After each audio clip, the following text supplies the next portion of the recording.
KPCCയുടെ യാത്ര KPCCക്ക് വേണ്ടിയുള്ള ഒരു മഹാനിധി സമാഹരണ യാത്രയായിട്ടാണ് ഇത് നടന്നുകൊണ്ടിരിക്കുന്നത്.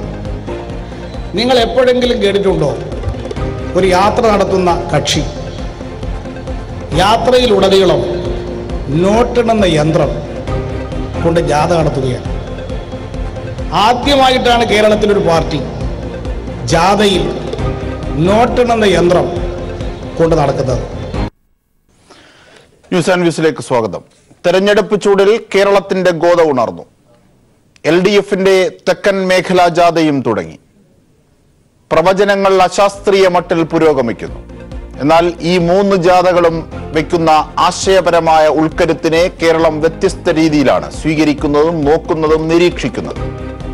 കേരള കോൺഗ്രസ് മാണിയിലെ ഉയരുന്ന സീറ്റ് ഭിന്നത ഇത്തരുണത്തിലെ പ്രധാന വിഷയങ്ങളിൽ ഒന്നാണ്. കേരള കോൺഗ്രസ് വലിയ മാണിയിൽ നിന്ന് കുഞ്ഞു മാണിയിലേക്കും പിന്നെ പത്നി മാണിയിലേക്കും നീങ്ങുന്നു. 4 വോട്ടിന് വേണ്ടി നിലപാട് മാറ്റാതെ വർഗീയതയ്ക്കെതിരെ കടുത്ത നിലപാടുമായി LDF ജാഥ മുന്നോട്ട് പോകുമ്പോൾ ജാഥകൾ ചരിത്രയാത്രകൾ തന്നെയാവുകയാണ്. ഇവിടെ പ്രസക്തമാക്കേണ്ടത് ഏറ്റവും പുതിയ ഒന്നാണ്. അത് BJPയുടെ തീവ്രപക്ഷ നേതാവ് യോഗി ആദിത്യനാഥ് അല്പം മുമ്പ് പറഞ്ഞതാണ്. അയോധ്യ മാതൃകയിൽ ശബരിമലയെ കൊണ്ടുപോകണമെന്ന് യോഗി പറഞ്ഞു. കൊടി പിടിക്കാതെ പോയവർ ഈ വർഗീയതയ്ക്കാണ് ചൂട്ടുപിടിച്ചത്, നല്ല ഭക്തിക്കല്ല. ഈ ഘട്ടത്തിൽ ന്യൂസ് ആൻഡ് വ്യൂസ് ഉയർത്തുന്ന ചോദ്യങ്ങൾ ഇവ. യോഗിയുടെ വർഗീയ പ്രസ്താവന മുന്നോട്ട് വെക്കുന്നതെന്ത്? പ്രതിരോധങ്ങൾ ഏതൊക്കെ വിധത്തിൽ? വർഗീയതയ്ക്കെതിരെ കൊടി പിടിക്കുന്ന ജാഥ ഏത്? തെരഞ്ഞെടുപ്പിൽ ജനകീയ കരുത്താർക്ക്? ചർച്ച തുടങ്ങുമ്പോൾ ശ്രീ ലാൽകുമാർ, അതായത് നമുക്ക് ജാഥയും അത് വെക്കുന്ന രാഷ്ട്രീയവും അതിലെ വൈരുദ്ധ്യങ്ങളും ഒക്കെ ആയിട്ട് മുമ്പോട്ട് പോകുന്നതിന് തൊട്ട് മുമ്പ് താങ്കൾ താമസിച്ചാണ് എത്തിയത് എന്നതുകൊണ്ടുകൂടി യോഗി ആദിത്യനാഥ് പത്തനംതിട്ടയിൽ, കേരളത്തിലെ നമ്മുടെ പത്തനംതിട്ടയിലെത്തി യോഗി ആദിത്യനാഥ് പറയുകയാണ് അയോധ്യ മോഡലിൽ ശബരിമലയെ ഉയർത്തണമെന്ന്. ഇത് ആരുയർത്തുന്ന രാഷ്ട്രീയമാണ്? എന്താണ് ഇതിന്റെ ലക്ഷ്യം? ഇതിന് ഊർജം പകർന്നത് ആരാണ്? ഇത്തരത്തിലൊരു രാഷ്ട്രീയ അന്തരീക്ഷം ഇവിടെ ക്രിയേറ്റ് ചെയ്തത് ആരാണ്? സമാധാനത്തിൽ പോകുന്ന ഇത് ഭക്തിയല്ല, ശബരിമല അയ്യനുമായി ബന്ധപ്പെട്ട ഭക്തിയല്ല, ഇതിനെ രാഷ്ട്രീയമായ ഗോൾഡൻ ഓപ്പർച്യൂണിറ്റി ആണ് എന്നാണ് കാണുന്നത്. അത് ശരിയാണോ? നമ്മൾ മനസ്സിലാക്കേണ്ട ഒരു കാര്യം, ഞാനും അജിംഷാദ് ഉൾപ്പെടെയുള്ള ആൾക്കാർ ഒരുപാട് ചർച്ച ചെയ്ത വിഷയം ഇത് അയോധ്യ മാതൃകയിലാക്കാൻ അവർ ശ്രമിക്കുന്നത് എന്ന് പറഞ്ഞപ്പം ഇവിടെ അപ്പുറത്ത് വന്നിരുന്ന BJP-കാരൊക്കെ അതൊന്നുമല്ല, ഭക്തർക്ക് വേണ്ടിയാന്നുള്ള വലിയ വാദഗതികളാണ് വരുത്തിയത്. ഇപ്പൊ അവരുടെ കൂട്ടത്തിലുള്ള ആൾക്കാർ തന്നെ, അവരുടെ നേതാവ് തന്നെ പറഞ്ഞിരിക്കുന്നു നമ്മൾ പറഞ്ഞതാണ് ശരി എന്നുള്ളത്. ആ രീതിയിലേക്ക് ഇത് മാറിയിരിക്കുന്നു. ഇവരെ സംബന്ധിച്ചിടത്തോളം തർക്ക വിഷയമായിട്ടുള്ള നിത്യമായ ഡിസ്പ്യൂട്ടഡ് ടെറിട്ടറി ഉണ്ടാക്കുക എന്നുള്ള അവരുടെ എപ്പോഴും ലക്ഷ്യമാണ്. രാമക്ഷേത്രത്തിന്റെ കാര്യം അവർ എപ്പോഴും പറയുമല്ലോ, എപ്പോഴും ഇലക്ഷൻ വരുമ്പോൾ രാമക്ഷേത്രമാണ്. സത്യം പറഞ്ഞാൽ അടുത്ത പ്രാവശ്യം ആരാണോ അധികാരത്തിൽ വരുന്നത് അവരുടെ ഫണ്ട് അലോക്കേറ്റ് ചെയ്ത് പണിയണം. പിന്നെ ഈ സാധനം ഉപയോഗിക്കാൻ പറ്റില്ല. എല്ലാ കാലത്തും ഈ സാധനം ഉപയോഗിക്കുന്നത് പോലെ ഇത് ഉപയോഗിക്കാൻ ശ്രമം. ഞാൻ പറയുന്നു, വർഗീയപരമായി ജാതീയമായി കേരളത്തെ പോളറൈസ് ചെയ്യാനായിട്ടുള്ള ശ്രമത്തിന്റെ ഭാഗമാണിത്. കാര്യം ഇവരെ സംബന്ധിച്ചിടത്തോളം എപ്പോഴും ഉപയോഗിക്കുക, എപ്പോഴും ശബരിമല എന്ന് പറഞ്ഞാൽ ഹിന്ദുക്കൾക്ക് വേണ്ടിയിട്ട് ഒരു വലിയ ടൂളാക്കി മാറ്റുകയും, പക്ഷേ അതേ സ്വഭാവവും സ്വരവും തന്നെയാണ് കോൺഗ്രസ് ഉയർത്തുന്നത്. കോൺഗ്രസിന് പറ്റിയ ബ്ലണ്ടറാണ്. കോൺഗ്രസിന്റെ ഒരു വലിയ പാരമ്പര്യം. ഞാൻ ആലോചിക്കുന്നു 1914 ഗാന്ധിജിയൊക്കെ വന്നു കഴിഞ്ഞിട്ട് ഗാന്ധിജി ഓരോ വിഷയങ്ങൾക്ക് പൊതു രംഗത്തിലേക്ക് സ്ത്രീകൾ ഇറങ്ങി. ഗാന്ധിയൻ മാർഗങ്ങൾ നിങ്ങൾ നോക്കൂ. നോൺ വയലന്റ് മൂവ്മെന്റുകളെല്ലാം സ്ത്രീകൾക്ക് അനുകൂലമായിട്ടുള്ള രീതിയിൽ സ്ത്രീകൾക്ക് എങ്ങനെ ആ സ്വാതന്ത്ര്യ സമരത്തിൽ പങ്കെടുക്കാം അത്ര ആപ്റ്റായിട്ട് വെച്ചിരുന്ന സാധനമാണ്. പൊതു രംഗത്തേക്ക് സ്ത്രീകൾ ഇറങ്ങാൻ പറഞ്ഞ ഒരു ഗാന്ധിജിയുടെ പാർട്ടി അവർ കാണിക്കുന്നത് അവരുടെ ബേസ് പോയി. അവർ ചെയ്ത പറ്റിപ്പേൻ എന്നറിയാമോ? വോട്ട് രാഷ്ട്രീയം മാത്രമാണ് അവർ നോക്കിയത്. അവരെ സംബന്ധിച്ചിടത്തോളം അവർക്ക് വേണ്ടിയിരുന്നത് അവരിൽ നിന്ന് വോട്ട് ഷിഫ്റ്റ് ചെയ്ത് പോകുന്നു തോന്നിക്കഴിഞ്ഞപ്പോൾ അത് ജമ്പ് ചെയ്ത് അതിനകത്ത് വീണു. ഭക്തരൊന്നും അല്ല ഇവിടുത്തെ വിഷയം. ക്ലിയർ കേസ് ഓഫ് പൊളിറ്റിക്സ് ആണ്. ആ പൊളിറ്റിക്സ് ഇവിടുത്തെ ജനങ്ങൾ ഭക്തർ മനസ്സിലാക്കിയാൽ മതി. ഇവരുടെ ലക്ഷ്യം ഇതായിരുന്നു, അല്ലാതെ ഇവരെ ഉദ്ധരിക്കുക എന്നുള്ളതായിരുന്നില്ല ഇവരുടെ ലക്ഷ്യമെന്ന് ഭക്തർ മനസ്സിലാക്കിയാൽ മതി. ബാക്കിയുള്ള ഇതേ നമ്മൾ ആദ്യമൊട്ടേ പറയുന്നുള്ളൂ. നമ്മൾ ഇങ്ങനൊരു സുപ്രീം കോടതിയുടെ വിധി വരുന്നത് നമ്മൾ ആരും കൊണ്ടുപോയി റിക്വസ്റ്റ് കൊടുത്തിട്ട് അല്ലെങ്കിൽ പെറ്റീഷൻ കൊടുത്തിട്ട് വന്ന വിധിയല്ല. സർക്കാർ ഇതിനകത്ത് ഇടപെട്ടിട്ടുള്ള വിഷയമല്ല. നമുക്കത് കൃത്യമായിട്ട് അറിയാം. അപ്പോഴും BJPയുടെ സംസ്ഥാന പ്രസിഡന്റ് പറഞ്ഞല്ലോ ഗോൾഡൻ ഓപ്പർച്യൂണിറ്റി. ഇങ്ങനെയുള്ള വർഗീയമായ വിഷയങ്ങളിൽ പിടിക്കുക, അല്ലെങ്കിൽ സെൻസിറ്റീവും സനാതന ഹൈന്ദവ വിരുദ്ധത സെൻസിറ്റീവും സെൻസേഷണൽ ആയിട്ടുള്ള വിഷയങ്ങളിൽ എപ്പോഴും പിടിക്കുക എന്നുള്ളത് ഫാസിസത്തിന്റെ ലക്ഷ്യമാണ്. അവരെ സംബന്ധിച്ചിടത്തോളം അജിം ഷാദെ ധാർമ്മികതയൊന്നുമില്ല, അവരെ സംബന്ധിച്ചിടത്തോളം വിക്ടറിയാണ്. പക്ഷെ കോൺഗ്രസോ കോൺഗ്രസ് അതാ പറഞ്ഞു, അവരുടെ മോറൽ ബാക്ക്ഗ്രൗണ്ട് പോയി കഴിഞ്ഞിരിക്കുന്നു. ഇപ്പൊ നോർത്ത് ഇന്ത്യ കേരളത്തിലെ സംബന്ധിച്ചിടത്തോളം കേരളത്തിലെ ഒരു ആന്റി BJP വികാരം നിലനിൽപ്പുണ്ട്. പിന്നെ ഒരു ടൈറ്റ് ഫൈറ്റ് ആയിരിക്കും, ഒരു സംശയം വേണ്ട കാര്യത്തിൽ. ആരിപ്പം എങ്ങനെ അനലൈസ് ചെയ്താലും UDF-ഉം LDF-ഉം തമ്മിൽ തന്നെയാണ് ഇവിടെ മത്സരം. അതിനകത്ത് BJP ഒന്നും പിക്ചറിലുണ്ടെന്ന് ഞാൻ കരുതുന്നില്ല, അതിനൊന്നും വരത്തില്ല. അത് എല്ലാ കാലത്തെ പോലെ തന്നെ ടൈറ്റ് ഫൈറ്റ് ഉണ്ടാവും. ആ ടൈറ്റ് ഫൈറ്റിൽ നെക്ക് ടു നെക്കിൽ അങ്ങോട്ടും ഇങ്ങോട്ടൊക്കെ മാറ്റം വരും എന്നല്ലാതെ ഇവര് പറഞ്ഞ പോലെ 17 എന്നൊക്കെ ഞാൻ കേട്ടു. അതൊക്കെ അവിടെ ആപ്ലിക്കബിൾ ആകുമോ എന്ന സംശയം. എങ്ങനെ ഈ വടകര ബേപ്പൂർ മോഡലേ പഴയ കോലീബി അതിനൊക്കെ സാധ്യതകളുണ്ട്. കാര്യം LDF ഈ പ്രാവശ്യം തോക്കുക എന്നുള്ളത് ഇവിടുത്തെ ഈ പറയുന്ന പ്രമാണിമാരുടെ ഒരു ആവശ്യമാണ്. അതിനുവേണ്ടി അവർ എന്ത് കോംപ്രമൈസും ചെയ്യാൻ, അഡ്ജസ്റ്റ്മെന്റ് ഒക്കെ സമരം കാണാൻ സാധ്യതയുണ്ട്. നമ്മൾ നിയമം വഴി സ്ഥാപിച്ച് അധികാരത്തിൽ എത്തുന്നു പറഞ്ഞ പോലെ നിയമം വഴി വന്ന ആൾക്കാർ ഇവിടെ ഉണ്ട്. നിയമം വഴി നിയമത്തെ കോംപ്രമൈസ് ചെയ്തിട്ട് ബാക്കിയുള്ളവർ കുറെ കയറി വന്നിരിക്കുന്ന ആൾക്കാരുണ്ട്. അങ്ങനെയുള്ള ഒരുപാട് പേരുകളെ നമ്മൾ ഇനി കാണാൻ സാധ്യതയുണ്ട്. അത് നമ്മൾ ഇവിടുത്തെ ജനങ്ങൾ കൃത്യമായി നോക്കിക്കഴിഞ്ഞാൽ ഭക്തരോടൊക്കെ കൂടിച്ചേർത്താ എനിക്ക് പറയാനുള്ളത്. നിങ്ങൾ നോക്കൂ, നിങ്ങൾക്ക് വേണ്ടിയാണോ ഇവർ നിലകൊണ്ടത്? കൂട്ടത്തിൽ നിൽക്കുന്നവൻ പാമ്പാണെങ്കിൽ അവനെ തുപ്പിക്കളയേണ്ട ആവശ്യം അല്ല, തല്ലിക്കൊല്ലേണ്ടത് ഒരു ആവശ്യമാണ്. നിങ്ങൾ ശ്രദ്ധിക്കേണ്ട കാര്യമാണ്. ശ്രീ A. വിജയരാഘവൻ, ഇന്ന് തെക്കൻ മേഖലാ ജാഥ തുടങ്ങി. ഒരുപക്ഷെ അതിനൊരു വലിയ രാഷ്ട്രീയ സന്ദേശമുണ്ട്, കേരളം ഉയർത്തുന്ന സന്ദേശമുണ്ട്. നോട്ടെണ്ണുന്ന യന്ത്രം കൊണ്ടാണ് KPCCയുടെ യാത്ര എന്ന് ജാഥ ക്യാപ്റ്റൻ കൂടിയായ കോടിയേരി ബാലകൃഷ്ണൻ മുമ്പോട്ട് വെക്കുകയാണ്. എന്താണ് ഒപ്പം ഈ LDF-ന്റെ ജാഥ മറ്റു ജാഥകളിൽ നിന്ന് ഉയർത്തുന്ന ആശയങ്ങളിൽ നിന്ന് വ്യതിരിക്തമാകുന്നത് എങ്ങനെ? LDF-ന്റെ ജാഥ ഒരു വ്യക്തമായ രാഷ്ട്രീയ കാഴ്ചപ്പാടിന്റെ അടിസ്ഥാനത്തിലാണ്. ഇപ്പോൾ മുല്ലപ്പള്ളിയുടെ ഒരു ജാഥ അവിടുന്ന് വരുന്നുണ്ട്. ആ ജാഥ രാഷ്ട്രീയത്തെയാണത് കുറച്ച് കാണുന്നത്. ഇപ്പൊ നമ്മൾ ആ ജാഥ ശ്രദ്ധേയമാകുന്നത് ഏതെങ്കിലും ഒരു രാഷ്ട്രീയ വിഷയം പറഞ്ഞുകൊണ്ടല്ല. എല്ലാ ദിവസവും വൈകുന്നേരം മുല്ലപ്പള്ളി രാമേന്ദ്രൻ 2-3 കമ്മിറ്റികളെ പിരിച്ചുവിടുന്നു പരസ്യമായിട്ട്. ചില സ്ഥലത്ത് ജാഥ ക്യാപ്റ്റൻ ക്ഷുഭിതനായി സംസാരിക്കാതെ തിരിച്ചു പോകുന്നു. രാവിലത്തെ പത്രസമ്മേളനങ്ങളിൽ വിചിത്രമായ കാര്യങ്ങൾ അദ്ദേഹം സംസാരിച്ചുകൊണ്ടിരിക്കുന്നു. ഒരു ദിവസം രാവിലെ അദ്ദേഹം പറഞ്ഞു, കേരളത്തിൽ BJP-യും CPI-യും തമ്മിൽ ധാരണയാണ്, മുന്നണിയാണ് എന്ന് വരെ പറയുന്ന, നമുക്ക് വലിയ പ്രയാസമുണ്ട്. അദ്ദേഹത്തിന്റെ സമനില തെറ്റിപ്പോയി എന്ന് തോന്നുന്നു. അന്നത്തെ പത്രത്തിൽ തലക്കെട്ട് കിട്ടുമെങ്കിൽ കിട്ടിക്കോട്ടെ എന്ന്. മറ്റ് ഒരു കോൺഗ്രസ് നേതാവും അത് ഏറ്റു പറയുന്നത് ഞാൻ കണ്ടില്ല.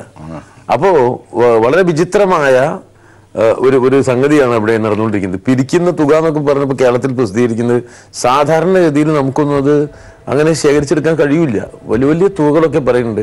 അതെണ്ണാൻ ഒരു യന്ത്രമുണ്ട് എന്ന് പറയുന്നു. നമുക്ക് അവിശ്വസനീയമായ തരത്തിൽ അത് മുന്നോട്ട് പോവുകയാണ്. പിന്നെ വലിയ ഒരു ബഹുജന പിന്തുണ അത് സമാർജിച്ചു എന്നത് എന്നെ സംബന്ധിച്ചിടത്തോളം സംശയമാണ്. അതങ്ങനെ പോയിക്കൊണ്ടിരിക്കുകയാണ്. കാരണം മുല്ലപ്പള്ളി ഒരു കേരളത്തിലെ പ്രബലമായ AI ഗ്രൂപ്പിന്റെ ഒരാളല്ല, വേറൊരു ഗ്രൂപ്പാണ്. അപ്പൊ സ്വാഭാവികമായിട്ടും അതിന്റെ ഒരു പരിമിതി അതിനുണ്ട്.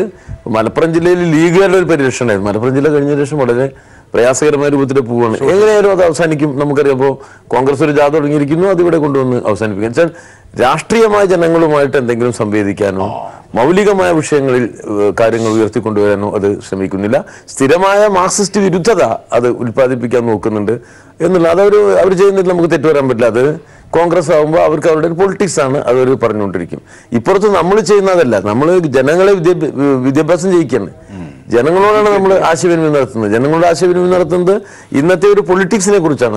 നമുക്ക് ഇത് കോൺഗ്രസും CPI-യും CPM-ഉം ഒന്നും ഒതുങ്ങുന്നതല്ല ഇന്നത്തെ രാഷ്ട്രീയം. നരേന്ദ്രമോദിയെ തോൽപ്പിക്കുക എന്ന വളരെ വിപുലമായ ഒരു രാഷ്ട്രീയ ചുമതലയുണ്ട് ഈ രാജ്യത്തിലെ എല്ലാ രാഷ്ട്രീയ പാർട്ടികൾക്കും. എല്ലാ മതനിരപേക്ഷവാദിയും ഏറ്റെടുക്കേണ്ട മൗലികമായ ചുമതലയാണ്. ആ ചുമതലയിലേക്ക് കേരളമാണ് ഏറ്റവും വലിയ സംഭാവന നൽകേണ്ടത് എന്ന് അവരെ ഓർമ്മിപ്പിക്കുകയാണ് ഈ ജാതിയിലൂടെ. അതോടൊപ്പം നരേന്ദ്രമോദി ഇന്നലെ അദ്ദേഹത്തിന്റെ എല്ലാ വീഴ്ചകളെയും ആഘോഷിക്കുകയായിരുന്നു. നോട്ട് നിരോധനത്തെ ആഘോഷിച്ചു, GST ആഘോഷിച്ചു, തൊഴിലില്ലായ്മയെ ആഘോഷിച്ചു.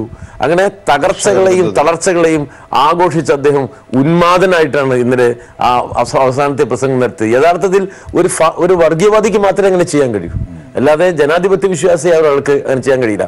പരിഹസിക്കുകയാണ് ജനങ്ങളെ. ഞാൻ നിങ്ങൾക്കെതിരായി നടത്തിയ എല്ലാ പ്രവർത്തനങ്ങളെയും ന്യായീകരിച്ചുകൊണ്ട് ഇതാ അദ്ദേഹം പരിഹസിച്ചുകൊണ്ടിരിക്കുക. രാജ്യത്തിന്റെ സമ്പത്തിന്റെ സിംഹഭാഗം എവിടെ പോയി എന്നൊരു ചോദ്യത്തിന് ഒരു ഉത്തരവും അദ്ദേഹം നൽകിയിട്ടില്ല. അപ്പോൾ കോർപ്പറേറ്റ് ഫെസിലിറ്റേറ്റർ എന്ന നിലയിൽ നരേന്ദ്രമോദിയുടെ 5 വർഷത്തെ അധികാരം ഇന്ത്യയിലെ ദരിദ്രരെ എവിടേക്ക് കൊണ്ടുപോയി എത്തിച്ചു എന്ന ജീവിത യാഥാർത്ഥ്യങ്ങൾ നമ്മുടെ മുന്നിലുണ്ട്. കൃഷിക്കാരനും തൊഴിലാളിയും പാവപ്പെട്ട മനുഷ്യനും സാമൂഹ്യനീതിയും പിന്നെ പൊതു സംവിധാനങ്ങളുടെയും ഒരു തകർച്ചയുടെ കാലമാണിത്. അപ്പോൾ ഒരിക്കൽ കൂടി ഒരു മോഡി എന്ന് പറഞ്ഞാൽ നമ്മുടെ രാജ്യം പിന്നെ ഭിക്ഷാപാത്രം എടുത്തിറക്കുന്ന മനുഷ്യരുടേതായിട്ട് മാറും. ആ ആപത്ത് ഇവിടെ നിൽക്കുകയാണ്. തീവട്ടി കൊള്ളയാണ് രാജ്യത്ത് നടക്കാൻ പോകുന്നത്. ജനങ്ങൾ റിസീവിംഗ് എൻഡിലേക്ക് പോകും. ഈ ഒരു വസ്തുത ജനങ്ങളോട് പറയണ്ടേ? ഒരിടത്തും കോൺഗ്രസിനത് പറയാൻ കഴിയില്ല. കാരണം കോൺഗ്രസ് ഇതേ നയത്തിന്റെ സ്രഷ്ടാക്കളും വക്താക്കളും സംരക്ഷകരും പ്രചാരകരുമാണ്. അതുകൊണ്ട് അവർക്ക് ഇന്ത്യയിലെ പാവപ്പെട്ടവന് വേണ്ടി ഒന്നും ചെയ്യാൻ കഴിയില്ല. അതാണ് പ്രശ്നം. ജെയ്സൺ ജോസഫ്. അതാണ്, അതായത് മാർക്സിസ്റ്റ് വിരുദ്ധതയ്ക്ക് വേണ്ടി, മാർക്സിസ്റ്റുകാരെ തോൽപ്പിക്കാൻ വേണ്ടി, LDF-നെ തോൽപ്പിക്കാൻ വേണ്ടി BJP-ക്ക് ഊർജം പകർന്ന് നിങ്ങൾ മുമ്പോട്ട് പോകുമ്പോൾ ഈ ജാഥകൾ മുന്നോട്ട് വെക്കുന്ന ചില ആശയങ്ങളുണ്ട്. അതായത് LDF പറയുന്നു, ഞങ്ങൾക്ക് 4 വോട്ടിന് വേണ്ടി നിലപാട് മാറ്റുകയല്ല, കേരളത്തിന്റെ പൊതു നന്മയാണ് ഞങ്ങൾ ലക്ഷ്യമാക്കുന്നത്, ഞങ്ങൾ വർഗീയതയ്ക്കെതിരാണ്, ഞങ്ങളുടെ സർക്കാരിന്റെ വിജയങ്ങളാണ് മുമ്പോട്ട് പറയുന്നത്. ഇങ്ങനെ എണ്ണി പറഞ്ഞ രാഷ്ട്രീയമുണ്ട്. ആ രാഷ്ട്രീയ സംവാദങ്ങളൊന്നും UDF-ന് നടത്താനാകുന്നില്ല എന്നുള്ളതാണ് ഇവിടെ മുമ്പോട്ട് വെക്കുന്നത്. അതാണ് ആ ജാഥയുടെ ശോഷിക്കൽ ബോധ്യമാക്കുന്നതെന്നും A. വിജയരാഘവൻ നിരീക്ഷിക്കുന്നു. ശ്രീ ജെയ്സൺ ജോസഫ്. പ്രധാനമന്ത്രി മോദി ആരെയാണ് ഭയപ്പെടുന്നത്? ഇന്ത്യൻ നാഷണൽ കോൺഗ്രസിന്റെ MP-മാരെ ഇന്ത്യൻ പാർലമെന്റിൽ കുറയ്ക്കുക എന്നതാണ് മോദിയുടെ രാഷ്ട്രീയം. ആ രാഷ്ട്രീയത്തിന് അനുകൂലമായി നിൽക്കുന്നത് ആരാണ്? അതാണ് പ്രശ്നം. ഇവിടെ CPM അതിന്റെ പ്രധാനപ്പെട്ട നേതാവ് അദ്ദേഹം പറയുന്നത് എനിക്ക് വളരെ ഞങ്ങൾക്ക് വേദനയുണ്ട്. അദ്ദേഹം വിദ്യാർത്ഥി രംഗത്തുകൂടി കടന്നു വന്നയാള. കോൺഗ്രസ് പരസ്യമായി ബൂത്ത് തലത്തിൽ പാശ് പിരിക്കുമ്പോൾ അത് പിരിക്കാൻ മെഷീൻ ഉണ്ട് എന്ന് പറയുന്നത് അങ്ങേപോലെ ഒരു നേതാവ് MM മണി പറഞ്ഞാൽ ഞങ്ങൾക്ക് മനസ്സിലാവും. പക്ഷെ അങ്ങ് പറയുന്നതിൽ ഞങ്ങൾക്ക് ഖേദമുണ്ട്. അത് പറയാതിരിക്കാൻ വഴിയില്ല. ഇവിടെ ആര് സംരക്ഷിക്കുന്നത്? മദ്യ ഷാപ്പുകൾ, ബ്രൂവറി, ഡിസ്റ്റിലറി തുറക്കാൻ തീരുമാനിച്ചത് ആരാണ്? ഞങ്ങൾ വന്നാൽ ഇവിടെ വിലക്കയറ്റം 5 വർഷം ഉണ്ടാവില്ല എന്ന് പറഞ്ഞവർ ആരാണ്? നരേന്ദ്രമോദിയും പിണറായി വിജയന്റെയും ശബ്ദം ഒരുപോലെയാണ് എന്ന് ജനങ്ങൾ തിരിച്ചറിയുകയാണ്. നിങ്ങൾ കേരളത്തിൽ വർഗീയ ശക്തികളെ സഹായിക്കുന്ന നിലപാട് സ്വീകരിച്ചിരിക്കുന്നു. വൻമതിൽ സൃഷ്ടിച്ച് അന്ന് രാത്രി ശബരിമലയിൽ ആരെ കയറ്റിയത്? ഇവിടെ പിന്നെ ചുംബന സമരത്തിന് നേതൃത്വം നൽകിയ വിശ്വാസിയല്ല എന്ന് പറയുന്ന ഒരു സ്ത്രീയെ, വിശ്വാസികളായ സ്ത്രീകളെ കൊണ്ടുപോയി നിങ്ങൾ ശബരിമലയിൽ കയറ്റിയതായി ഞങ്ങൾക്കറിയില്ല. അപ്പോൾ വിശ്വാസമില്ല എന്ന് പറയുന്ന ഒരു സ്ത്രീയെ അല്ലെങ്കിൽ സ്ത്രീകളെ പോലീസ് സംരക്ഷണയോടുകൂടി ശബരിമലയിലേക്ക് കൊണ്ടുപോകുന്നതാണോ ഈ നവോത്ഥാനം? അതിന് മറുപടി പറയുന്നതിന് പകരം കോൺഗ്രസിന്റെ ശക്തി കാണുമ്പോൾ, ഐക്യ ജനാധിപത്യ മുന്നണിയുടെ ശക്തി കാണുമ്പോൾ ഈ അടിസ്ഥാനമില്ലാത്ത മുദ്രാവാക്യങ്ങൾ, യോഗിയുടെ യോഗി ഇന്ന് പത്തനംതിട്ടയിൽ പറഞ്ഞ സെയിം ആശയമാണ് ശരിയല്ല. അത് ഞങ്ങൾക്ക് ഉൾക്കൊള്ളാൻ കഴിയില്ല. എന്നിട്ട് BJP-യുമായി നിങ്ങൾ ഒപ്പമല്ല എന്നെങ്ങനെ പറയും? നിലപാടുകൾ BJP-ക്കൊപ്പം ആവർത്തിച്ചിട്ട് യോഗി ഞങ്ങളെ എതിർക്കുന്നത്. കേരളം കഴിഞ്ഞാൽ ബംഗാളിൽ നിങ്ങളുണ്ടോ? നിങ്ങളുടെ സ്ഥിതിയെക്കുറിച്ച് ഞാൻ പറയുന്നത് ഒരു മര്യാദയല്ലാത്തതുകൊണ്ട് ഞാൻ പറയുന്നില്ല. ബംഗാളിലെ സ്ഥിതി എന്താ? ത്രിപുര കഴിഞ്ഞില്ലേ? നിങ്ങൾക്ക് എവിടെയാണ് ഉള്ളത്? നിങ്ങൾക്കിനി കേരളത്തിൽ ത്രിപുരയിൽ 2-3 എംപിമാരെങ്കിലും ഇല്ലെങ്കിൽ ദേശീയ രാഷ്ട്രീയത്തിൽ നിങ്ങൾ എങ്ങനെ ഇല്ലായ്മപ്പെട്ടിട്ട് പോകാണ്ട് BJP-യിലേക്കാണ് ഒഴുകുന്നത്. ഒപ്പം ഇവിടെയാകട്ടെ കോൺഗ്രസ് നിലപാടും BJP നിലപാടും യോഗിയുടെ നിലപാടും ഫൈറ്റ് ചെയ്ത് വരാനുള്ള കരുത്ത് യുക്തിഭദ്രമായി അത് തെളിയിക്കൂ. ഏത് കാര്യത്തിലാണ്? യോഗി ആദിത്യനാഥ് ഇന്ന് വന്ന് പറഞ്ഞ അതേ വാക്കുകളും അതേ ആശയങ്ങളും അയോധ്യ മോഡലിൽ ശബരിമലയാണ്. എന്തുകൊണ്ടാണ് സുപ്രീം കോടതി വിധി നടപ്പാക്കുന്നത്? യോഗി ആദിത്യനാഥ് എന്തുകൊണ്ടാണ് കേരളത്തിൽ വന്നത്? അദ്ദേഹത്തിന് കോൺഗ്രസിനെ ദുർബലപ്പെടുത്തണം. അതാണ് അദ്ദേഹത്തിന്റെ പ്രശ്നം. UP-യിൽ കോൺഗ്രസ് പ്രിയങ്ക ഗാന്ധിയുടെയും റോഡ് ഷോ നിങ്ങൾ കണ്ടില്ലേ? വിലക്കയറ്റത്തിനുണ്ടായിരുന്നല്ലോ ലക്നൌയിലെ. എന്തായിരുന്നു 10,000-കണക്കിന് ആളുകളിലെ കൊടുക്കുന്നത്? വിജയരാഘവന്റെ മറുപടി. എന്റെ മാന്യ സുഹൃത്തിനോട് എനിക്ക് ചോദ്യം ചോദിക്കുന്ന സ്വഭാവമില്ല. ഞാൻ പറയാണ്, നമ്മുടെ തമിഴ്നാട്ടില് 967 കോൺഗ്രസ് തോറ്റതാ. നമ്മുടെ ആന്ധ്രയില് ഏറ്റവും വലിയ പാർട്ടിയാണ്. ഇന്ത്യയിലാകെ കോൺഗ്രസ് തോറ്റപ്പോ കോൺഗ്രസിന്റെ ഒരു സ്ഥലം ആന്ധ്ര. അവിടെ ഇപ്പൊ കോൺഗ്രസ് ഉണ്ടാ. തൊട്ടടുത്തുള്ള തെലങ്കാനയിൽ കോൺഗ്രസ് ഉണ്ടോ? ഒറീസയിൽ കോൺഗ്രസ് ഉണ്ടോ? ഉത്തർപ്രദേശിൽ കോൺഗ്രസ് ഉണ്ടോ? മണ്ണ് മറക്കല്ലേ? CPM-ന്റെ ചാനൽ പാർട്ടിക്ക് ദേശീയ രാഷ്ട്രീയത്തിൽ എത്ര മനോഹരമായിട്ട് കേട്ടിരുന്നു. ആന്ധ്രയിൽ നിങ്ങളുടെ പാർട്ടി ചാനൽ CPM പോകുന്നു. ശരി ശരി. അപ്പോഴേ മനസ്സിലാക്കേണ്ടത് കോൺഗ്രസ് ഒക്കെ പഴയ കോൺഗ്രസ് അല്ല, അതൊക്കെ ചരിത്രത്തിലാണ്. ഇപ്പൊ ഒരു പുതിയ കോൺഗ്രസ്സാ. ഞങ്ങൾ കോൺഗ്രസിനെ സുഹൃത്തെ ഞങ്ങൾ നിങ്ങളെ പിന്താങ്ങില്ല, ഓർമ്മണ്ട? ഈ സോണിയാഗാന്ധി ഒക്കെ രണ്ടാമൊന്ന് പൊന്തിയത് പ്രധാനമന്ത്രിയാക്കാൻ ഞങ്ങൾക്ക് പിന്തുണയേകാൻ വന്ന ഹർഷകൃഷ്ണൻ സുജിത്തിനെ ഞങ്ങൾ നന്ദിപൂർവ്വം ഓർക്കുകയാണ്. അത് നിങ്ങൾക്ക് നിങ്ങളുടെ നന്ദിക്ക് വേണ്ടിയല്ല, രാജ്യത്തിന് വേണ്ടിയാണ്. രാജ്യത്തിന് വേണ്ടി ചിന്തിക്കാൻ പഠിക്കണം. അതാണ് നിങ്ങൾക്കില്ലാത്തത്. തീർച്ചയായിട്ടും നിങ്ങൾക്കതില്ല. മാത്രമേ അത് നിങ്ങൾക്കതില്ല. ഏത് കോൺഗ്രസ് ദേശീയ തലത്തിൽ മരിച്ചുപോയ ഒരു കോൺഗ്രസിനെ കുറിച്ച് നിങ്ങൾ സംസാരിച്ചിട്ട് കാര്യമുണ്ടോ? ഏത് കോൺഗ്രസിനെ കുറിച്ച് സംസാരിക്കുന്നത്? അന്ധമായ കോൺഗ്രസ് ആദ്യം രാജ്യത്തെ കുറിച്ച് കാണണം, രാജ്യത്തിന്റെ യാഥാർത്ഥ്യങ്ങൾ മനസ്സിലാക്കാനാവണം. രാജ്യം സംസാരിക്കാൻ മറുപടി പറയാൻ അനുവദിക്കൂ, സമയം കൊടുക്കൂ. നിങ്ങൾ മൂന്നാളുകൾ സംസാരിച്ചു, എനിക്ക് വളരെ കുറച്ച് സമയം കിട്ടിയ നിങ്ങൾ മൂന്നാളുകളും വളരെ സംസാരിച്ചത്. എത്ര സംസാരിച്ചാലും കുഴപ്പമില്ല, ഇനി സംസാരിച്ചാലും എനിക്ക് വിഷമമില്ല. ഞാൻ പറയുന്നത് നമ്മുടെ രാജ്യത്തിന്റെ യാഥാർത്ഥ്യബോധത്തോട് കാണാൻ കഴിയണം. നിങ്ങളൊക്കെ ഏതോ പ്രാചീന കാലത്തുള്ള ഫോസിലുകളെ പോലെ സംസാരിക്കരുത്. നമ്മുടെ രാജ്യം എന്ന് പറഞ്ഞാൽ വളരെ ആപത്ത് നിറഞ്ഞൊരു കാലത്താണ്. നിങ്ങൾക്ക് എനിക്കും പറഞ്ഞൂടെ ഇപ്പോൾ കോൺഗ്രസിന് ഞാൻ പറഞ്ഞു തുടങ്ങി കിട്ടില്ല. നിങ്ങൾ ഇതിനേക്കാളും കൂടുതൽ പറയാനായിരുന്ന ആളാണ് ഞാൻ. അതെല്ലാ കാര്യവും നാടിന് എന്ത് സംഭവിക്കും എന്നുള്ളതാണ് പ്രധാനം. നിങ്ങൾ കണ്ടില്ലേ, ഒരു സംസ്ഥാനത്തെ മുഴുവൻ കോൺഗ്രസും BJP ആയില്ലേ? നിങ്ങൾക്ക് എന്തെങ്കിലും വിഷമമുണ്ടെങ്കിൽ ഒരു കടഞ്ച് വിഷമമുണ്ടോ? എൻ്റെ പാർട്ടി മുഴുവൻ BJP ആയിരിക്കുന്നു. എന്താ നിങ്ങൾ അപ്പൊ ആഹ്ലാദിച്ചെന്താ അറിയോ? മാർക്സിസ്റ്റുകാർ തോറ്റല്ലോ, 5 മാർക്സിസ്റ്റുകാരനെ കൊന്നല്ലോ. എന്ത് മാനസികമാവാ നിങ്ങളുടെ? അതിനൊന്നും ഉത്തരം പറയും. ഇല്ലില്ല, അങ്ങനെയൊന്നും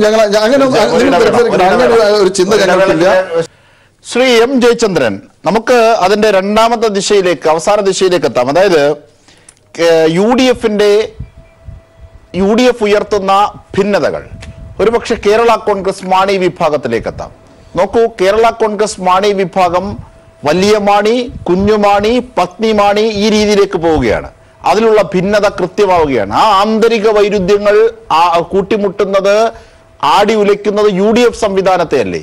ഏറ്റവും ഒടുവിൽ PJ ജോസഫ് ഒപ്പം ജേക്കബ് ഗ്രൂപ്പും PJ ജോസഫിനൊപ്പം ചേർന്ന് പുറത്തേക്കിറങ്ങും എന്നത് പോലും സൂചനയായി എത്തുന്നു. അവിടെ ഭിന്നതകൾ വർദ്ധിക്കുകയാണ്. ശ്രീ M. ജയചന്ദ്രൻ.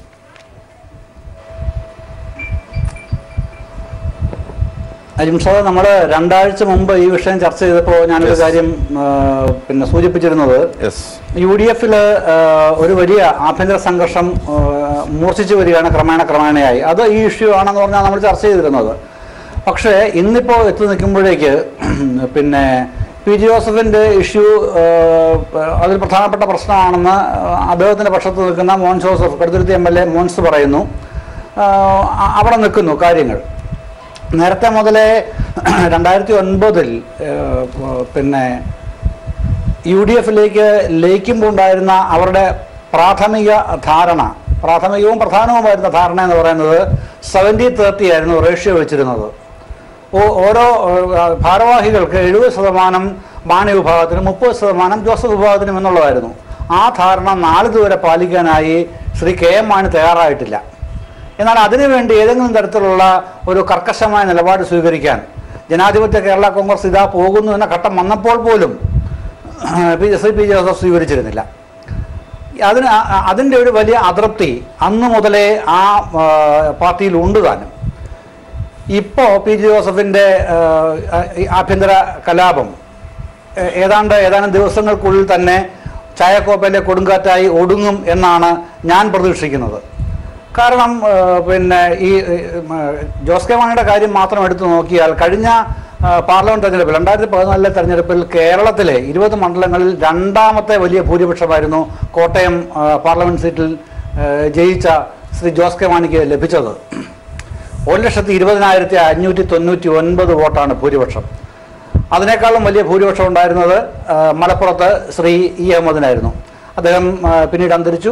അവിടെയാണ് ഒഴിവിലാണ് ശ്രീ PK കഞ്ഞിക്കുട്ടി ഇപ്പോൾ MP ആയിരിക്കുന്നത്. മറ്റൊരു കാര്യം, അപ്പോൾ 51% വോട്ടുമാണ് കിട്ടിയത് എന്ന് പറഞ്ഞാൽ പകുതിയേറെ ജനങ്ങളുടെ വോട്ട് നേടിക്കൊണ്ടാണ് 2014 ജോസ് കെ മാണി കോട്ടയം പാർലമെന്റ് സീറ്റിൽ വിജയിച്ചത്.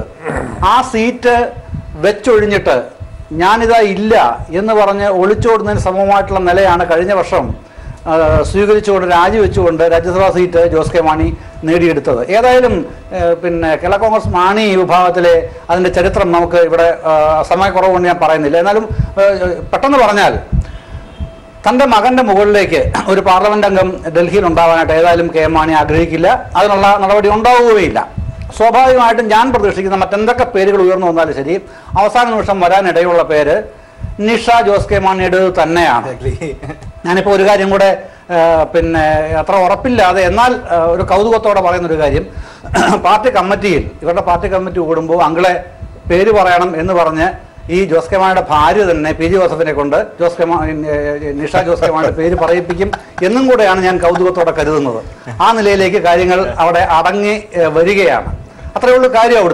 അവിടെ ചായക്കോപ്പയുടെ ശ്രീ എം ജയചന്ദ്രൻ ഇവിടെ നിരീക്ഷണമാണ് ഈ ഘട്ടത്തിലെ ഏറ്റവും ശക്തം എന്നതുകൊണ്ട് ഞാൻ രാഷ്ട്രീയ പ്രവർത്തകരിലേക്ക് പോകുന്നില്ല, താങ്കളിലേക്ക് തന്നെയും നിരീക്ഷകരിലേക്ക് തന്നെ എത്തുകയാണ്. അതായത് ഇത്തരത്തിലൊരു കാര്യം, അതായത് കുഞ്ഞുമാണി അഗ്നിമാണി ഈ രീതിയിൽ അങ്കിളിനെ വിളിച്ച് പി ജെ ജോസഫിനെ കൊണ്ട് തന്നെ വിഷമിറക്കിപ്പിക്കുക എന്നൊക്കെയുള്ള, പക്ഷെ അതൊക്കെ വിജയിക്കുമോ? നോക്കൂ, ജോസഫിന്റെ പേര് ആര് പറഞ്ഞാലും അല്ലെങ്കിൽ ജോസഫ് വിഭാഗം മുമ്പോട്ട് വെക്കുന്ന ഒരു സീറ്റ് കൂടി വേണമെന്നത് ആര് പറഞ്ഞാലും മാണി പറയില്ല. മാണിക്ക് അത് ആഗ്രഹമില്ല. രാഹുൽ ഗാന്ധിയുടെ മുമ്പിൽ പോയപ്പോൾ മാണി മൗനമായി, ജോസഫ് അത് ആവർത്തിക്കുകയും ചെയ്തു.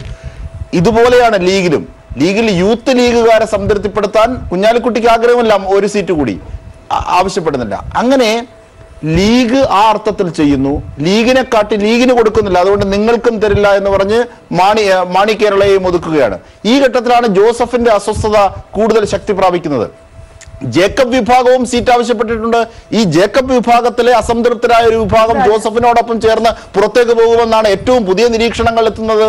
ആകെ കുളമാണ്. ശ്രീ എം ജയചന്ദ്രൻ. അജിംഷാദ്, അവിടെ ഈ പി ജെ ജോസഫിനെ സംബന്ധിച്ചോളം അടിസ്ഥാന പ്രശ്നം എന്ന് പറഞ്ഞാൽ ഈ സീറ്റ് കിട്ടുക, മത്സരിക്കുക, വിജയിക്കുക, ഡൽഹിക്ക് പോയതൊന്നുമല്ല.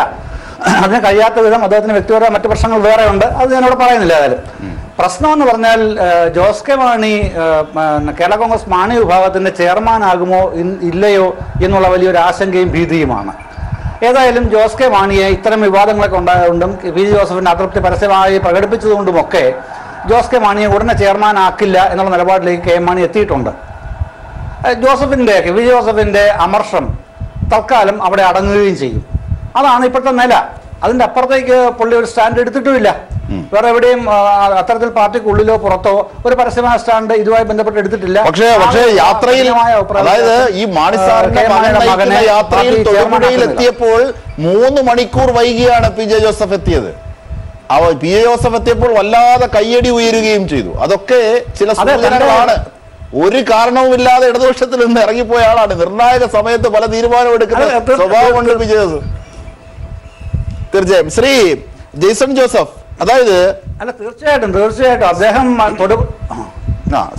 ശ്രീ ജെയ്സൺ ജോസഫ്, അതായത് കെ ജെ ദേവസ്വയെ പ്രതീക്ഷിച്ചിരുന്നു. അദ്ദേഹം ഫോണിൽ ലഭ്യമല്ല ഈ ഘട്ടത്തിൽ. അദ്ദേഹത്തെ ശ്രമിക്കാം. ശ്രീ ജെയ്സൺ ജോസഫ്, അതായത് KSUവിന് 3, യൂത്ത് കോൺഗ്രസിന് 5, INTUCക്ക് 2. അപ്പോ കോൺഗ്രസിന് സീറ്റൊന്നും വേണ്ടേ? ഒരു പ്രമുഖ ഇന്റർവ്യൂവില് മുല്ലപ്പള്ളി നൽകിയതാണിത്. അതായത് ഇപ്പോഴും സീറ്റ് തർക്കങ്ങളും പടലപ്പിണക്കങ്ങളുമായി ആന്തരികമായി വളരെ വൈരുദ്ധ്യമുണ്ട്, ദുർബലമാണ് നിങ്ങളാണോ ഇത്തരത്തിലൊരു രാഷ്ട്രീയ പ്രശ്നം ഉന്നയിച്ച് കേരളത്തിന്റെ പൊതു പ്രശ്നമായി ഉയർത്തുന്ന രാഷ്ട്രീയ പ്രശ്നങ്ങളെ ഉന്നയിച്ചു വരുന്ന LDFനെ നേരിടുന്നത്? ഒരു സംശയം. ഐക്യ ജനാധിപത്യ മുന്നണി കൂടുതൽ ശക്തവും കൂടുതൽ ഐക്യത്തോടെയും മുന്നോട്ട് പോവുകയാണ്. നമുക്കറിയാം, ഇപ്പോൾ വീരേന്ദ്രകുമാറിനെ പോലെ ഒരാൾ ഈ മുന്നണിയിലുണ്ടായിരുന്നു. ഞങ്ങൾ അദ്ദേഹത്തെ ബഹുമാനിച്ചിരുന്നു, ഞങ്ങൾ ആദരിച്ചിരുന്നു. ഇപ്പോൾ അദ്ദേഹം ഇടതുപക്ഷത്തേക്ക് പോയിട്ടുണ്ട്. അദ്ദേഹം അവിടെ ഉണ്ടോ എന്നൊരു വാർത്ത പോലും പുറത്തു വരുന്നില്ല. അദ്ദേഹത്തിന് സീറ്റ് ഉണ്ടോ എന്നും അറിയത്തുമില്ല. അപ്പോൾ ഒരു മുന്നണിയെ സംബന്ധിച്ചിടത്തോളം ആ മുന്നണിയിൽ ചെറുതായാലും അവരുടെ കരുത്ത് കൂടുതൽ നിലപാടാണ് ഐക്യ ജനാധിപത്യ മുന്നണി സ്വീകരിക്കുന്നത്. ആ നിലപാട് ഞങ്ങൾ തുടരുക തന്നെ ചെയ്യും. ഇവിടെ പ്രധാനപ്പെട്ട കാര്യം, ഇവിടെ കേരള കോൺഗ്രസുകളെ കുറിച്ച് പറയുന്ന ഒരു കാര്യം, ആർ ബാലകൃഷ്ണപിള്ള നമ്മൾ വളരെ ഗൗരവമായി ചർച്ച ചെയ്യപ്പെട്ട ഇടതുപക്ഷ സ്നേഹിതന്മാർ ഓർമ്മിപ്പിക്കാൻ ഞാൻ ആഗ്രഹിക്കുന്നു. ആർ ബാലകൃഷ്ണനെ കുറിച്ച് എന്താ പറഞ്ഞത്? VS അച്യുതാനന്ദനെ പോലൊരാൾ, ഞാനിതാ ഒരാളെ ജയിലിൽ അടച്ചിരിക്കുന്നു എന്ന് അഭിമാനിച്ചിരുന്ന R ബാലകൃഷ്ണപിള്ള ഉള്ള മുന്നണിയായി ഇടതുപക്ഷ മുന്നണി മാറിയിരിക്കുന്നു. ഇടതുപക്ഷ ജനാധിപത്യ മുന്നണിയിൽ ഐക്യമില്ല എന്ന് മാത്രമല്ല, CPM ൽ ഐക്യമുണ്ടോ? അരീഷ് ഷുക്കൂർ കേസുമായി ബന്ധപ്പെട്ട് CBIയുടെ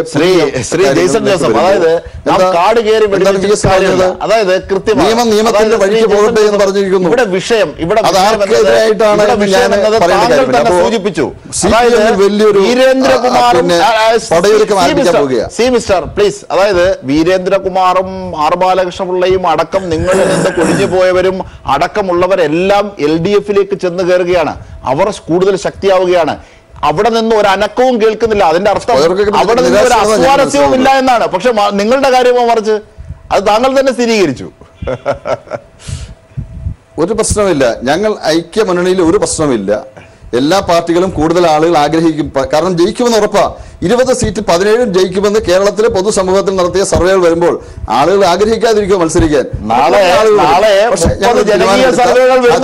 ഞങ്ങളുടെ സ്ഥാനാർത്ഥി രംഗത്ത് വരും. അതായത് കഴിഞ്ഞ 37 ജനകീയ സർവേകൾ ഉണ്ടായിരുന്നു. അതായത് കേരളത്തിൽ ഉടനീളം നടന്ന വാർഡ് തല തെരഞ്ഞെടുപ്പ്.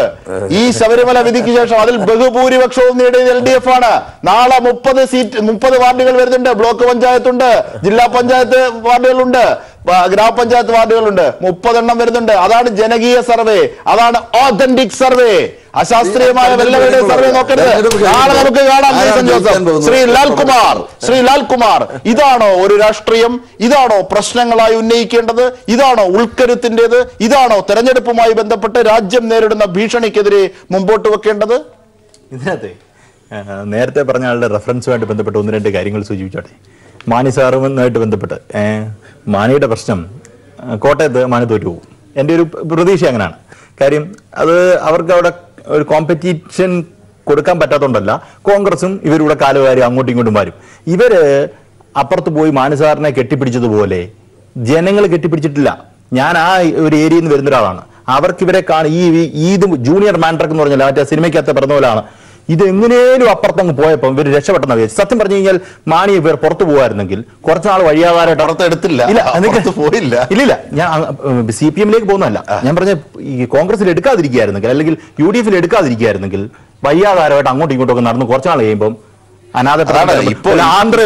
കോൺഗ്രസ് വെക്കുന്ന ന്യായം ഇതാണ്. അതായത് ലീഗ് ഇവിടെ ഉറച്ചു നിൽക്കുന്ന ലീഗിന് കൊടുക്കുന്നില്ല, പിന്നെ എങ്ങനെ നിങ്ങൾക്ക് മാണിക്കുള്ളുകൊണ്ട് ഇഷ്ടപ്പെട്ട ജോസഫ് അതാണ് ഞാൻ പറഞ്ഞത്.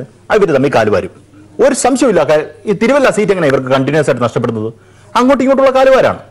ശ്രീ വിജയരാഘവനിലേക്ക് തീർച്ചയായും താങ്കളുടെ നിരീക്ഷണം ഒന്ന് പെട്ടെന്ന് പൂർത്തീകരിക്കുക ശ്രീ ലാൽകുമാർ. സമയം ജനങ്ങൾ മനസ്സിലാക്കേണ്ട ഒരു കാര്യം, കോട്ടയത്ത് സീറ്റോ ഏത് തന്നെ സീറ്റാണ്, മാണി സാറുമായിട്ട് ബന്ധപ്പെട്ട സീറ്റ് അദ്ദേഹത്തിന്റെ കുടുംബത്തിൽ ആരുമില്ലെങ്കിൽ മാത്രമേ വെളി കൊടുക്കത്തുള്ളൂ. ഒന്ന്. രണ്ടാമത്തെ വിഷയം, ഈ സെഡീഷനുമായിട്ട് ബന്ധപ്പെട്ട് ഇന്നലെ മധ്യപ്രദേശിൽ ഒരു പശുവിനെ കൊന്നതിന് ചാർജ് ചെയ്തിട്ടുണ്ട്. ഈ കോൺഗ്രസ് ആണോ കേന്ദ്രത്തിൽ അധികാരത്തിൽ വരുന്നത് എന്നെ സംശയിപ്പിക്കുന്നു. കാര്യം ഞാൻ ഈ ഹിന്ദുത്വ പാർട്ടികൾക്കെതിരെ അതിശക്തമായി സംസാരിക്കുന്ന ഒരാളാണ്. അപ്പോഴും കോൺഗ്രസിനെ അല്ലെങ്കിൽ ആ ചേരുന്ന ഒരു മുന്നണി കേന്ദ്രത്തിൽ വരണമെന്ന് ആഗ്രഹിക്കുമ്പോഴും ഇവരിപ്പോഴും മധ്യപ്രദേശില് ഈ സെഡീഷൻ വെച്ചാണ് ആ ചാർജ് എടുത്തിരിക്കുന്നത്. ഇവർ ഹിന്ദുത്വത്തിന് ഉള്ള പാർട്ടിയെക്കാട്ടിലും വലിയ ഹിന്ദുത്വം ആകാൻ ആഗ്രഹിക്കുന്ന ആൾക്കാരാണ് ഈ കാണിക്കുന്നത് മധ്യപ്രദേശിലെ കോൺഗ്രസ്. നമുക്ക് ചർച്ച വൈൻഡപ്പ് ചെയ്യുമ്പോൾ, അതായത് ശരിയാണ്, രാജ്യം നേരിടുന്ന പ്രധാന ഭീഷണികളെ ഉയർത്തുന്നു, അതാണ് നിങ്ങളുടെ രാഷ്ട്രീയമെന്ന് പൊതുവായി നിങ്ങൾ പറയുന്നു, ജാഥയിലടക്കം. പക്ഷെ എന്നിട്ട് പോലും സർവേകൾ മറിച്ചാകുന്നു. ശരിയായിരിക്കാം, നിങ്ങൾക്ക് അനുകൂലമായുള്ളത് ഏറ്റവും പുതിയതായി നടന്ന 37 വാർഡുകളിലെ തെരഞ്ഞെടുപ്പിൽ LDF കൂടുതൽ കിട്ടി. നാളെ 30 വാർഡുകൾ വരാനിരിക്കുന്നു. ഈ ഒരു സാഹചര്യം നിലനിർത്തി പെട്ടെന്ന് നമ്മൾ ചർച്ച വൈൻഡപ്പ് ചെയ്യുമ്പോൾ ഇതില് സർവേ ഒരു കാലത്തും കേരളത്തിൽ സമ്പൂർണ്ണമായിട്ടില്ല. സർവേ ഒരു കാലത്തും ഇടതുപക്ഷ മുന്നണിക്ക് അനുകൂലമായിട്ടില്ല. UDF-നാണ് എല്ലാ സർവേകളും എല്ലാ കാലത്തും അനുകൂലമായിട്ടുള്ളത്. അതിനെ മുറിച്ചു കിടന്നതാണ് LDF-ന്റെ അനുഭവം. ഒരു കാര്യം ഞാൻ വ്യക്തമായിട്ട് പറയാം, കേരളത്തിൽ ഒരു ഇടതുപക്ഷ ജനാധിപത്യ മുന്നണി ഗവൺമെന്റ് ഉണ്ട്. ആ ഗവൺമെന്റിന്റെ 3 വർഷകാലത്ത് ഒരു ഭരണം 1000 ദിവസം തയ്യാൻ ആ ഭരണമുണ്ട്. ആ ഗവൺമെന്റ് മുന്നോട്ട് വെച്ച രാഷ്ട്രീയമുണ്ട്. അതിന് ഇന്ത്യയിൽ കിട്ടിയൊരു സ്വീകാര്യതയുണ്ട്. ഇന്നത്തെ ഇന്ത്യയിൽ അത് സമ്പൂർണ്ണമാക്കാതിരിക്കാൻ കഴിയില്ല. കേരളത്തിനൊരു പാരമ്പര്യമുണ്ട്. നവോത്ഥാനത്തിന്റെ, ജന്മിത്വ വിരുദ്ധ സമരത്തിന്റെ, സാമ്രാജ്യത്വ വിരുദ്ധ സമരത്തിന്റെ, ആ ആഗോളവൽക്കരണത്തിൻ്റെതായ സമരത്തിന്റെ ആ സമര പൈതൃകങ്ങളെ ഒരു ദിവസം കൊണ്ട് മായ്ച്ചു കളയാം എന്ന് ആരും കരുതേണ്ടതില്ല. കേരളത്തിലെ വിശ്വാസികളിൽ ഭൂരിപക്ഷവും ഇടതുപക്ഷത്തോടെ വായ്പമാണ് എല്ലാ കാലത്തും അണിനിരന്നിട്ടുള്ളത്. ഈ തെരഞ്ഞെടുപ്പിലും അത് തന്നെ സംഭവിക്കും. തീർച്ചയായും നവോത്ഥാനത്തിന്റെ രക്തമാണ് കേരളത്തിൻ്റെത്. അത് ഹൃദയമിരിക്കുന്ന കാരുണ്യത്തിന്റെ പക്ഷത്തിലൂടെ ഇടിക്കുക തന്നെ ചെയ്യും, മുന്നോട്ട് പോവുക തന്നെ ചെയ്യും. ഇതാണ് നിരീക്ഷണത്തിന് ഒടുവിൽ എത്തിയത്. ഒപ്പം ഇന്ന് കേരളം നേരിടുന്നത്, രാജ്യം നേരിടുന്നത് ആയ പ്രശ്നങ്ങൾ, ഭീഷണികൾ, അവയ്ക്കെതിരെ രാഷ്ട്രീയം ഉയർത്തലാണ് യഥാർത്ഥ തെരഞ്ഞെടുപ്പ്. തീർച്ചയായും ചർച്ചയിൽ പങ്കെടുത്തവർക്കൊക്കെ നന്ദി.